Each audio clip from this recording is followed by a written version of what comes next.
But their own grandmothers and grandfathers, forget their own. Let me be totally blunt here. My grandmother, may Allah Azza wa Jal bless her with Jannah, she's passed away. She's the only grandparent I ever met of mine. My grandmother in rural India, back in the 1920s, she got married at the age of 13. My grandmother.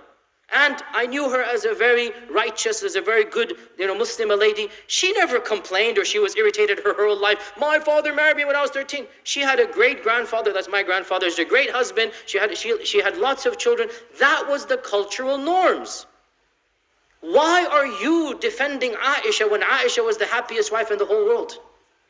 Who are you to get irritated when Aisha herself was the luckiest, most fortunate woman in the whole world? She wasn't complaining. She wasn't feeling anything bad. So in that day and age, puberty, intellectual maturity, in the hot Arabian climate, in the desert life, young children age faster because you have to take on responsibilities. So Aisha's age in her time would be our equivalent of whatever, 16, 17. And I have no doubt that if things proceed in another 100 years, it will be illegal to marry an 18 or 17-year-old.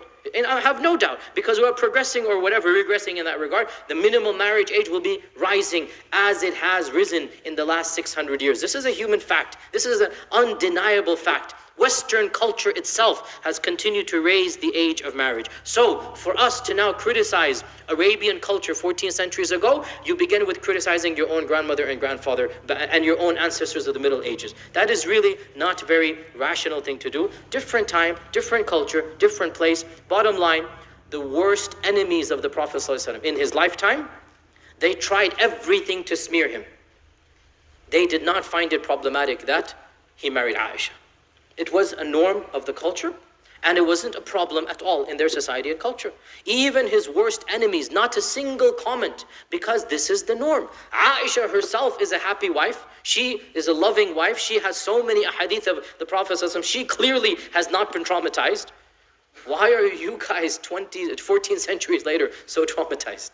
So think about it and be a little bit more mature, a little bit more anthropological, a little bit more historical. There's absolutely nothing wrong. And Muslims, don't apologize for the truth and don't distort the truth. There are Muslims that try to deny this. Oh, he didn't marry Aisha as a young girl. Ya akhi, look, that's not the way forward. We don't lie for the sake of our religion. Astaghfirullah. We have the truth. We're not going to cover up the truth if people find it embarrassing.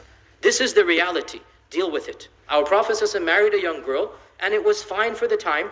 I am not saying we need to resurrect this age in our time, because times have changed. And there's no problem in our time. My own Shaykh Ibn Uthaymin, rahimahullah ta'ala, he was of the opinion that we should have a minimal age of marriage, 15, 16, whatever he didn't specify an age, I'm specifying, but he said, yes, we should have a minimal age that society now is used to and accustomed to. That's not a problem.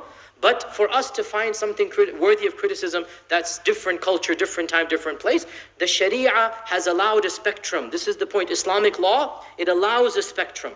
In societies and cultures where younger marriages happen and it's common, let it happen. In modern times, I will be the first person to say that an 11-year-old in modern Arabia or Yemen or Pakistan is not ready for marriage. I'll be the first to say this.